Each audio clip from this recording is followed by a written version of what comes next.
नमो भगवते वासुदेवाय। प्रणाम ब्राह्मण देवता। सुखी रहो। इतनी रात को आप कहाँ निकल पड़े? किसी को खोज रहे हैं क्या? हम ब्राह्मण या तो भगवान को खोजते हैं या किसी धनी को जो अधिक दान दे, और किसे खोजेंगे? अच्छा अच्छा। हमें किसी सेठ के विषय में बताइए जिसने बहुत धन कमाया। क्यों बताएं? तुम्हें इससे क्या? ताकि हम उसके सामने जाके हाथ पसार सकें। और क्या, आप तो जानते ही हो, जो धन चोरी से कमाता है वो दान भी अधिक देता है। वो दिन गए। ये विक्रमादित्य का राज्य है। यहां चोरी से तो धन कमाना संभव ही नहीं। हाँ, सामने एक बड़े सेठ रहते हैं। उनका लड़का बहुत बड़ा व्यापारी है, देश देश भटकता है। उसने बड़ा धन कमाया है। अच्छा। ओम नमो भगवते वासुदेवाय। हमारे घर में तेरे लिए कोई जगह नहीं है। ये क्या कर रही है? मैं आपकी बहू हूँ। अरे कैसी बहू और कहाँ की बहू? न जाने किसका बच्चा उठा रही है और कह रही है कि मैं बहू। अरे निकल यहाँ से कहती हूँ। ओम नमो भगवते वासुदेवाय। ये आप क्या कर रहे हैं? तुम चुप रहो जी। अपने घर की लक्ष्मी को अपमान करके निकालना पाप है। ये बहू नहीं है, हम इसे बहू नहीं मानते। ये हमारे लड़के के साथ इसका कोई संबंध नहीं। जब से विवाह होकर घर में आई, हमारे लड़के से मिली भी नहीं कभी, फिर भी मां बन गई और कहती है कि मैं आपकी पुत्रवधू हूँ। कहाँ की पुत्रवधू? ये क्या रहस्य है देवी जी? तुम बीच में मत बोलो ब्राह्मण देवता, ये हमारे घर की बात है। विचित्र स्थिति है। देखिए, मेरे पति के आने तक मुझे यही रहने दीजिए। वो आएंगे तो वे भी मानेंगे कि ये उनका पुत्र है। मुझ पर इतना अत्याचार मत कीजिए। अरे हम सच्चाई जानते नहीं क्या? हमें क्या सिखा रही है? मेरी बात मान लीजिए, मैं सच कह रही हूँ। अरे जा जा, चिंता कहीं की, निकल यहाँ से। चल जा यहाँ से, चल। जा यहाँ से। ओम नमो भगवते वासुदेवाय। अब आप क्या करेंगी? कहाँ जाएंगी? कहीं भी जाऊं, कुछ भी करूं, तुम्हें इससे क्या? देखिए देवी जी, अन्यथा न समझिए। ब्राह्मण पिता के समान होता है। आप मेरी बेटी की तरह हैं। इस कष्ट में मैं आपकी सहायता करना चाहता हूं। रात का समय है। तो फिर मुझ पर एक कृपा कीजिए, मुझे मेरे पिता के पास पहुंचा दीजिए। अवश्य देवी जी। ओम नमो भगवते वासुदेवाय। ओम नमो भगवते वासुदेवाय। चलिए। आप मुझे सच बात बताएंगे? आप कहते हैं कि आप बहू हैं, ये बच्चा आपका है, लेकिन आपके ससुर कहते हैं कि ओम नमो भगवते वासुदेवाय कि ये बच्चा। देख ब्राह्मण, तुझे चलना है तो चुपचाप चल, नहीं तो मैं अकेली चली जाऊंगी। तुझे हमारे परिवार से क्या करना है? चलिए चलिए। ओम नमो भगवते वासुदेवाय। ओम नमो भगवते वासुदेवाय। ये मेरे पिता का घर है, लाइए इसे मुझे दे दीजिए। आपको बहुत कष्ट हुआ। ओम नमो भगवते वासुदेवाय। मुझे कोई कष्ट नहीं हुआ, लेकिन कृपया जाते जाते मेरी एक बात सुन लीजिए। कहिए। जीवन में अन्याय करना या अन्याय सहना दोनों ही पाप है। सच को आप छुपाएं या आपके पति या आपके ससुर, वे सभी दोषी माने जाएंगे। तो फिर मैं क्या करूं? समाज में अपने ससुर के विरुद्ध ढंडोरा पीटती फिरूं? देखिए, यहां राजा विक्रमादित्य जैसा न्यायी राजा राज करता है। राजा पिता की तरह होता है। आपके साथ जो भी अत्याचार हो रहा है, उसकी कथा आप जाके राजा विक्रमादित्य को सुना दीजिए। वे न्याय कर देंगे और आपको जो सम्मान मिलना चाहिए वो मिलेगा। ब्राह्मण देवता, आपने मुझे जो सीख दी है मैं वैसा ही करूंगी। मैं कल ही अपने पिता को लेकर महाराजा विक्रमादित्य के दरबार में जाऊंगी और न्याय की दुहाई दूंगी। ओम नमो भगवते वासुदेवाय। बस आपको यही तो करना चाहिए। प्रणाम। सौभाग्यवती भव।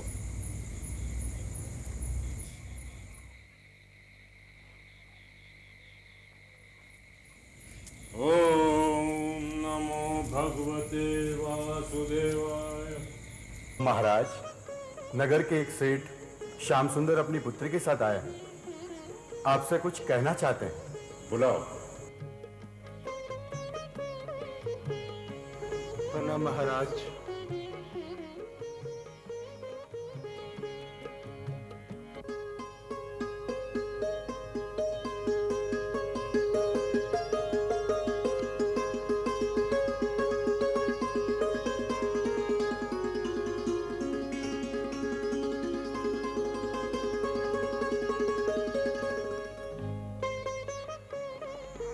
यदि मैं भूल नहीं कर रही तो आप वही हैं जो कल रात्रि।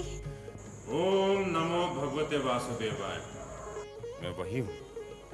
अब कहो, क्या बात थी जो तुम्हारे ससुर ने कल रात तुम्हें अपमानित कर घर से बाहर निकाल दिया? मैं जिस दिन से उस घर में बहू बनकर गई महाराज, मेरे पति मुझे कभी नहीं मिले। मेरे जाते ही मुझे तलघर में सदा के लिए बंद कर दिया गया। आपके पति की आज्ञा से आपको जीवन भर इस तलघर में बंद रखा जाएगा। मगर क्यों? मैं बहू हूँ इस घर की, मुझे यहाँ बंद करके रखने के लिए विवाह करके लाया गया है। मेरे पति कहाँ हैं? मैं उनसे मिलना चाहती हूँ। आप उनसे कभी नहीं मिल सकेंगी बहू रानी। क्यों? क्या अपराध किया है मैंने? बहुत बड़ा अपराध किया है आपने। सुना है विवाह के पूर्व आप कहा करती थी कि पुरुष की अपेक्षा स्त्री अधिक चतुर और बुद्धिमान होती है। हाँ, कहा करती थी और अब भी कहती हूँ कि स्त्री पुरुष की अपेक्षा अधिक चतुर और बुद्धिमान होती है। मूर्ख लड़की, तेरे इसी अभिमान का दंड तुझे जीवन भर मिलेगा। जिस दिन से मेरे पुत्र ने सुना है कि तुम लड़की होकर इस तरह की बातें करती हो, तो उसने आग्रह किया कि वो तुमसे विवाह करना चाहता है और हमें मानना पड़ा। अब वो तुझे जीवन भर इसी तलघर में बंद करके रखेगा, ये देखने के लिए कि तुम कितनी बुद्धिमान हो, कितनी चतुर हो। स्त्री को अपनी मर्यादा का ध्यान रखना चाहिए। जो मर्यादा उल्लंघने की चेष्टा करती है, उनकी यही दुर्दशा। भोजन मिलेगा, कपड़े मिलेंगे, नहीं मिलेगा तो पति नहीं मिलेगा। फिर तुमने क्या किया? मैं क्या करती महाराज, तलघर की दीवारों में बंद समय बिताती रही। आपने कभी अपने बेटी की सुधि नहीं ली? हम कई बार गए महाराज, पर कभी हमें अपनी बेटी से मिलने नहीं दिया गया। एक बार उस परिवार की एक दासी ने बड़ी दया करके इसका एक पत्र लाकर मुझे दिया, जिससे पहली बार मुझे अपनी बेटी की दुर्दशा का पता चला महाराज। फिर आपने क्या किया? इसने मुझसे अपने पत्र में कहा था कि मुझे छुड़ाने का कोई प्रयत्न आप ना करें और ना ही ये बात किसी दूसरे को बताई जाए। क्यों? मैं अपने ससुराल की या अपने पति की बदनामी नहीं करना चाहती थी महाराज। फिर? इसने अपने पत्र में मुझसे आग्रह किया कि मैं अपने घर से इसके ससुराल तक एक ऐसी सुरंग बनाऊं, एक ऐसा गुप्त मार्ग जिससे मेरी बेटी जब चाहे अपने पीहर आ सके। आपने बनाई सुरंग? जी महाराज, समय तो लगा पर बन गई सुरंग।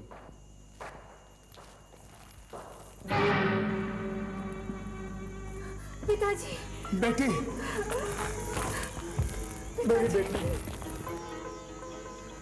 तब मैंने ठीक से जाना कि मेरी बेटी किस कष्ट में जी रही है। मैं उसी सुरंग से इसे अपने घर लेकर आया। ये हर दिन कुछ समय के लिए उसी सुरंग से मेरे घर आती और वापस अपने ससुराल के कैद खाने लौट जाती। बड़े दिनों के बाद मेरी बेटी के चेहरे पर मुस्कान लौटी और उसने खुली हवा का अनुभव किया। इस पूरे समय तुम्हारा पति तुमसे विरक्त बना रहा? उसने तुम्हें देखने का, जानने का, चिढ़ाने का या दुखी करने का भी कोई प्रयत्न नहीं किया? मुझे कुछ नहीं पता महाराज। उनके विषय में कोई बात जानने, पूछने का मेरे पास कोई साधन नहीं था और वे दासियां भी मुझे कुछ बता नहीं सकती थी। पहली बात तो यह है महाराज कि मेरा दामाद अपने व्यापार व्यवसाय के चक्कर में अधिकतर नगर के बाहर ही चला जाता है। नगर में रहता भी है तो उसका अधिकांश समय अपनी मित्र मंडली के साथ घर के बाहर ही बीतता है। हाँ, तो आगे कहो, फिर क्या हुआ?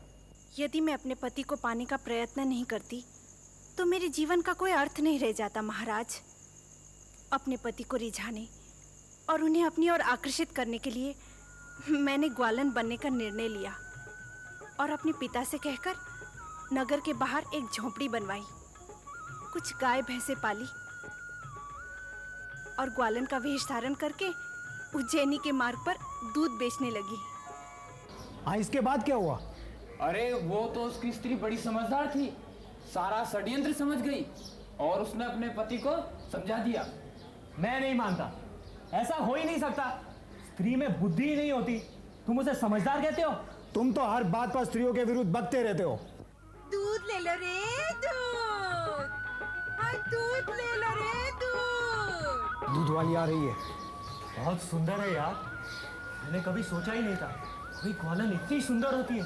तू रोज उसी की प्रतीक्षा में यहाँ इसीलिए बैठा रहता है? और नहीं तो क्या, मेरा बस चले मैं इसे अपने घर ले जाऊंगा, अपने बाप के जूते खाओ।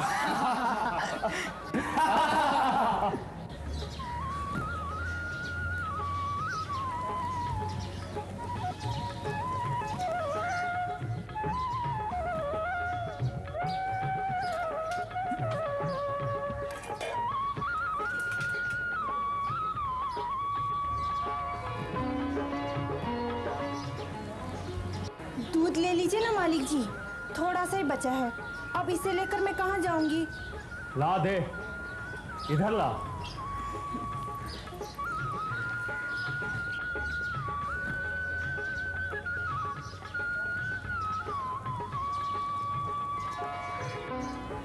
मालिक जी दूध।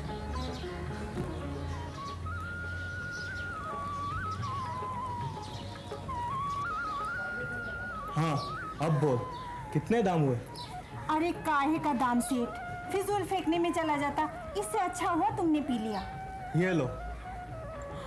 अरे वाह बड़े सेठ, पाव भर दूध का इतना दाम तो मुझे पहले कभी किसी ने नहीं दिया। हमें और ज्यादा दूध चाहिए तो मिलेगा ना? अरे क्यों नहीं सेठ, तुम कहो और मैं ना करूं, ऐसा कभी हो सकता है? रहती कहाँ है तू? नगर द्वार के पास मेरा ठान है, वहीं मेरे गाय डोर बंधे रहते हैं। आ जाऊंगा सूरज डूबने पर। हाँ अवश्य आइएगा, मैं रास्ता देखूंगी। सच कहती थी तुम, स्त्रियां पुरुषों से अधिक होशियार होती हैं। फिर क्या हुआ? वो आया?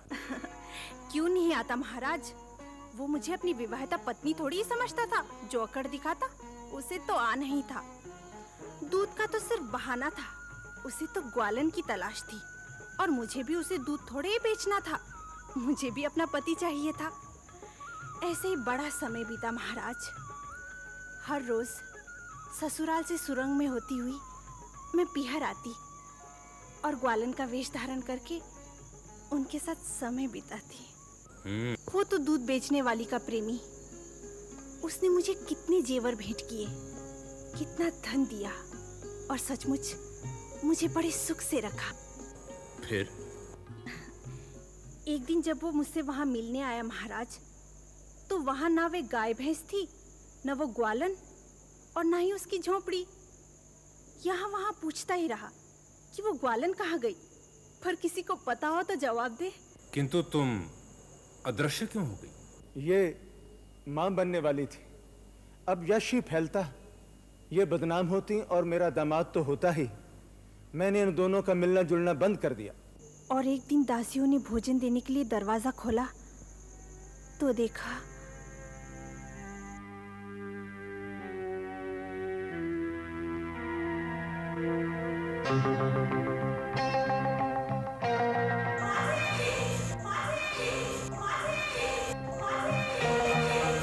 माँ जी क्या बात है, आपके बहू के बच्चा हुआ है क्या? हाँ हाँ माँ जी, आपके बहू के बच्चा हुआ है। अरे तुम दोनों को दिन में सपने तो नहीं आते? 2 वर्ष से तल घर में बहू अकेली पड़ी है और तू कह रही है कि बच्चा हुआ। हम सच कह रहे हैं, अब चलकर देखें, उनके गोद में बच्चा है। चलिए चलिए चलिए माँ जी।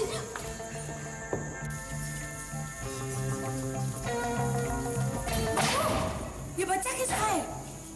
मेरा है, आखिर मैं आपकी बहू हूँ और किसका होगा? मेरा और मेरे पति का। चलो बेटे, दादा दादी को प्रणाम करो। नीच उल्टा और झांकने भी आया तलखर में, जो तुम उसे बच्चे का बाप बता रही है। एक बार उन्हें बुला तो दीजिए, एक बार वो कहते कि वो मुझसे कभी नहीं मिले। झूठी, चरित्रहीन, कब मिला मेरा बेटा तुझसे? कई बार मिल चुके हैं, एक बार हो तो बताओ। समझ गया। एक उल्टा ने इन दासियों को मिला लिया। जरूर कोई अन्य पुरुष इससे मिलने आता होगा। नहीं, हमें कुछ नहीं पता। इसे अभी इसी वक्त इस घर से निकालिए। अभी तुरंत। एक क्षण भी इस घर में नहीं रहनी चाहिए। मैंने उन्हें बहुत विश्वास दिलाने का प्रयत्न किया, पर उन्होंने मेरी एक नहीं सुनी, मुझे घर से निकाल दिया। तब तो आप वहीं थे महाराज। ओम नमो भगवते वासुदेवाय। पर इतना होने पर तुम्हारे सास ससुर ने तुम्हारे पति को नहीं बुलाया? मेरा दामाद आजकल यहाँ नहीं है महाराज। मैंने पता लगाया था, वो माल खरीदने विदिशा नगरी गया है। आजकल में लौटने ही वाला है। आजकल में लौटने वाला है?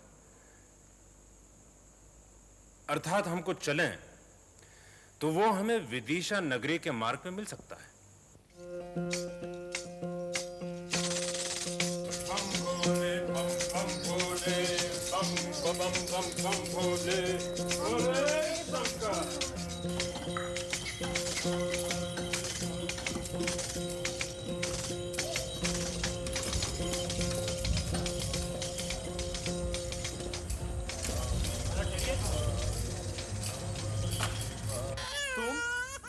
तुम यहाँ इस रूप में?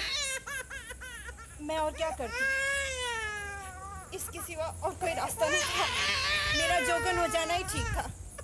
तुम एकाएक मुझे छोड़कर कैसे चली गई? मेरे लिए और कोई मार्ग न था।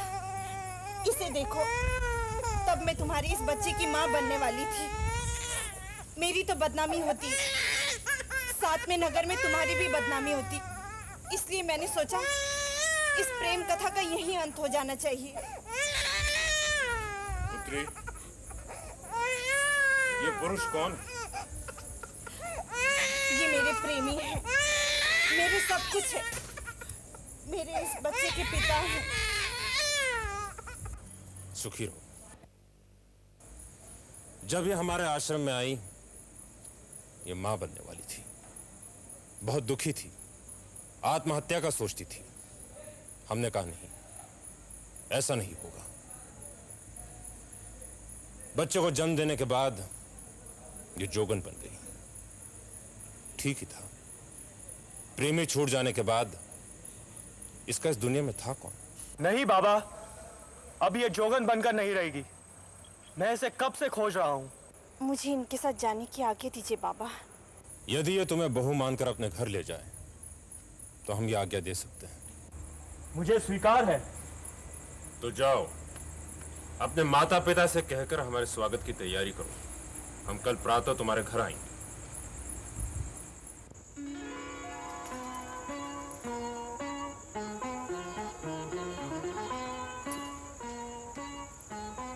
आप भी अपने बहू को आशीर्वाद दे दीजिए।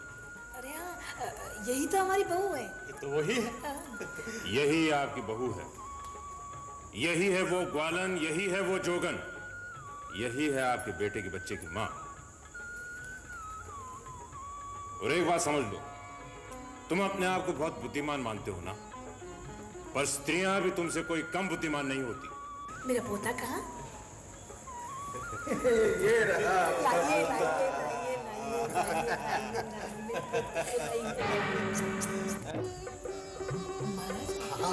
महाराजा विक्रमादित्य की जय। महाराजा विक्रमादित्य की जय। सुनी कहानी राजा भोज? ऐसे थे सम्राट विक्रम, मनुष्य में देवता, परम साहसी, परम न्यायी। राजा के नाते यदि कोई भी गुण तुझ में है तो निश्चित ही सिंहासन पर तेरा अधिकार है। यदि नहीं है तो आगे पैर मत रखना। ये सिंहासन है चमत्कारी।